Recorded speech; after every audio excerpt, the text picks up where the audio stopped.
Sobat-sobat SAJ, welcome to Cheese Cinema Inspirasi. Hari ini aku mau kembali lagi menginspirasi sobat-sobat SAJ dengan menceritakan sebuah film berjudul Better Days dari negara China. So, sobat-sobat SAJ, gak usah tegang, relax aja, boleh disiapin popcornnya, boleh disiapin minumannya. Selamat menyaksikan.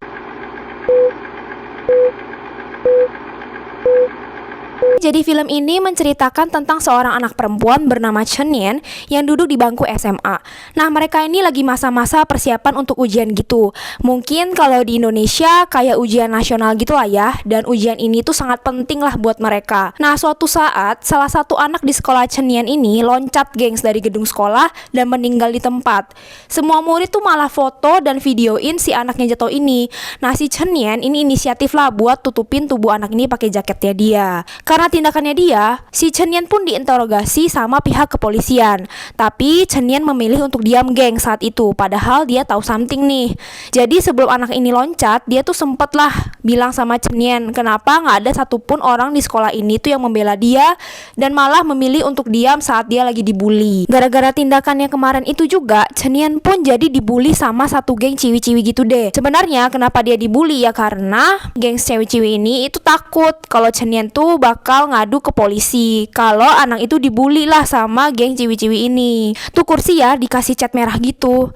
Nah, mamanya Chen Yan ini itu kerjaannya tuh jualan masker oplosan gitu lah gengs, dan sering banget lah rumah mereka tuh didatengin sama konsumen yang alergi karena beli masker di emaknya, dan cukup mengganggu sih buat Chen Yan untuk belajar. Nah, keesokan malamnya si Chen Yan ini lagi bernasib buruk kali ya, ketemu sama preman-preman yang lagi mukulin satu cowok namanya Xiao Pei. Xiao Pei ini tuh sebenarnya juga preman sih, dan HP-nya Chen Yan saat itu jadi rusak. Untuk itu si Xiao Pei bantu benerin nih HP lah, dan dari situ mereka jadi mulai kenal dan jadi deket.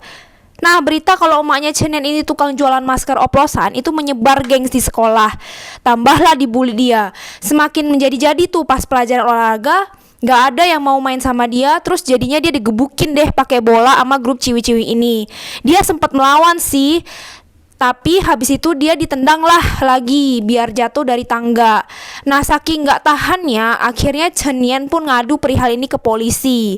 Nah, tuh grup ciwi-ciwi akhirnya diinterogasi lah sama polisi. Tapi mereka berdalih, polisi gak bisa nangkep mereka langsung karena memang belum ada bukti yang kuat. Tapi dari pihak sekolah hanya menskors dan mereka pun tetap bisa ikut ujian nasional. Ya, mungkin karena ketua gengs dari ciwi-ciwi ini adalah orang terpandang kali ya. Saat itu Chen Yan kecewa sih sama keputusannya sekolah dan polisi. Cuman diskors men, pasti dia akan dibully lagi nih sama geng ciwi-ciwi ini. Dan saat itu pun emang gak ada hukum yang kuat tentang pembulian ini gengs. Dan ternyata bener kan dugaan gue, lagi masa-masa skorsing ini grup ciwi-ciwi ini datengin Chen Yan. Tapi untungnya dia bisa kabur lah dari mereka. Karena rumahnya gak aman, akhirnya dia nginep lah di rumah temannya Xiao Pei. Dan Chen Yan meminta Xiao Pei untuk jadi bodyguard dia. Pergi dan pulang sekolahnya Chen Yan jadi aman deh. Tapi sebelumnya si Xiao Pei ini pernah datengin ketua geng ciwi-ciwi inilah dan ngancem buat jangan gangguin Chen Yan. Semakin hari semakin dekat lah si Xiao Pei ini dan Chen Yan. Tapi ada suatu hari lah nih cowok lagi ketangkep nih sama polisi dan dia gak bisa nganterin Chen Yan pulang sekolah. Dan parah sih, pas pulang si Chen Yan ini malah dihadang geng sama ciwi-ciwi ini. Dipukul, ditampar, ditendang, terus rambutnya tuh kayak digunting-gunting gitu lah, berantakan. Terus ditelanjangin gengs parahnya dan malah direkam pula. Udah gila sih kegiatan pembulian ini. Waktu si Xiao Pei balik nih ke rumah dia dan ngelihat kondisi Chen Yan kayak gitu, si Xiao Pei jadi marah besar gengs. Tapi emosi dia bisa direndam lah sama si Chen Yan dan mereka pun akhirnya botak bareng deh. Oke, hari ujian nasional yang ditunggu-tunggu pun telah tiba nih. Semua murid itu menunggulah waktu ujian dimulai dan mempersiapkan semuanya dengan matang. Dari satu sisi, di saat hari ujian ditemukan mayat wanita tak dikenal gengs. Dan setelah diperiksa forensik, akhirnya identitas korban ketahuan. Dan itu adalah ketua gengs dari ciwi-ciwi itu. Nah, pihak polisi pun mendatangi Chen Yan setelah melihat video pembuliannya.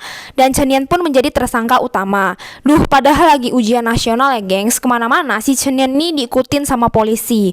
One day, si Xiaopei narik si Chen Yan lah buat kabur dari polisi-polisi itu. Dan pas kabur nih, si Xiaopei bilang ke Chen Yan untuk dia aja nih yang menyerahkan diri ke polisi atas pembunuhan ketua gengs Ciwi ini. Dengan alasan ya Chen Yan lebih punya masa depan yang lebih baik dan dia mau Chen Yan tuh bahagia. Akhirnya ketangkaplah si Xiaopei ini. Tapi geng, sebenarnya yang membuat Wei Lai, ini nama dari ketua geng ciwi-ciwi ini ya, meninggal karena ketidaksengajaannya Chen Yan mendorong Wei Lai sampai jatuh. Jadi waktu itu si Wei Lai ini datanglah buat minta maaf ke Chen Yan dan minta Chen Yan buat gak laporin ini ke polisi. Dan Chen Yan pun meminta Wei Lai jangan pernah muncul lagi di depan muka dia. Tapi karena Wei Lai ini banyak bacot, didorongnya lah si Wei Lai ini.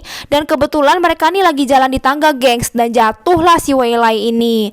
Xiaopei yang tahu hal ini itu akhirnya menyusun rencana lah dan meminta Chen Yan untuk fokus ujian aja. Nah, pihak polisi pun agak curiga nih, kenapa pula tiba-tiba nih Xiaopei yang bunuh Wei Lai padahal nggak ada hubungannya kan.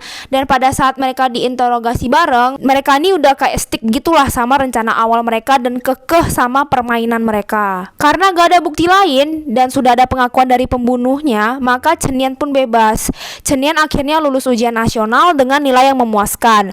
Nah, saat itu ada satu polisi lah datang ke rumah Chen Yan dan dia memberikan selamat lah sekaligus ngasih tahu kalau Xiaopei bakal dihukum mati.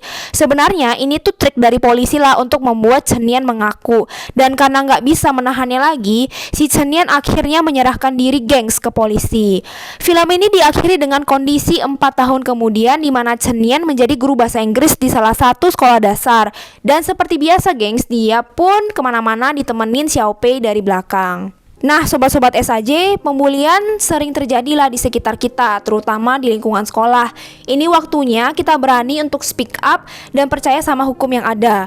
Beranilah bertanggung jawab juga atas apa yang sudah kita lakukan, walau resikonya berat buat kita. Aku secara pribadi merekomendasikan film ini karena masih banyak pesan-pesan yang bisa kita dapetin dari film ini, gengs.